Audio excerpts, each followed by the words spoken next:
I wanted to give you a little guided tour around the female external genital area. So to help me, I have a rubber model here. And the first thing to say is that all vaginas come in completely different shapes, sizes and colours. This one is completely hair-free. Lots of them have hair around them. And there's 3 holes. So the first hole is around about that sort of area there. That's the urinary outlet, and that's where you wee from. Down at the bottom, quite literally, that's where you've got the anus, where your poo comes out. But in the middle there, that's where your vagina is. That's your vaginal opening, and it will be surrounded by, you've got inner and outer lips. In this model here, the lips are very neat and tidy and symmetrical.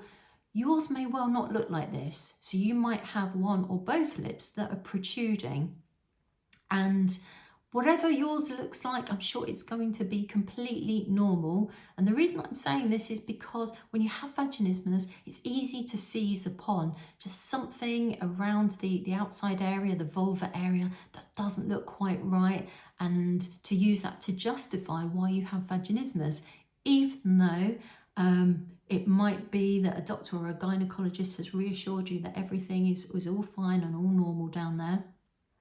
And another thing to say as well about the vaginal opening is, in my model here, as you can see, there is a very definite opening, a very definite discernible hole. Now, with most vaginas, you do not see that. So because of the lips around the vaginal opening, they kind of fold together, so you don't see that area, which is another reason why women can think, well, maybe there's something physically wrong with me.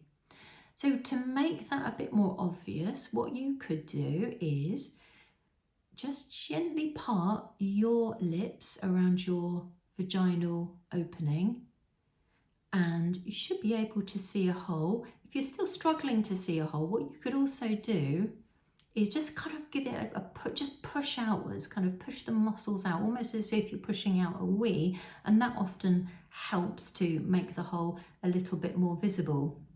But sometimes, even if that doesn't happen, the only way to really know that there is a hole there is when you do insert something. So I've got a small dilator here, and it might be a leap of faith to believe, because you can't see a hole, that there is actually one there. So when you actually do just gently insert something, it can often be quite a surprise for women for the first time around, that they think, my God, there is actually something there.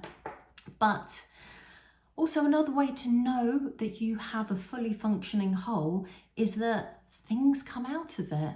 So blood when you have your period, or discharge, will come out of your hole, which gives you a clue that yes, there is a hole there, and it's perfectly normal that something can also enter inside it. Also, we have in this sort of area here the clitoris, and that's just north of the vaginal opening.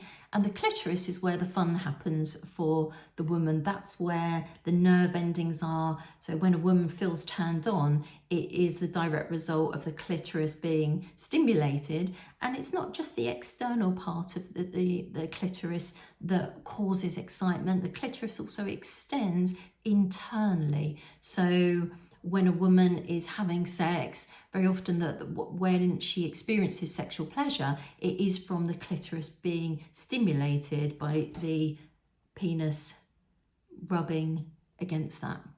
So there are some positions that don't allow for that to happen. So it can actually feel quite unexciting for women. So it's just really about finding out, when it comes to that stage for you, what's going to work for you, what feels most exciting.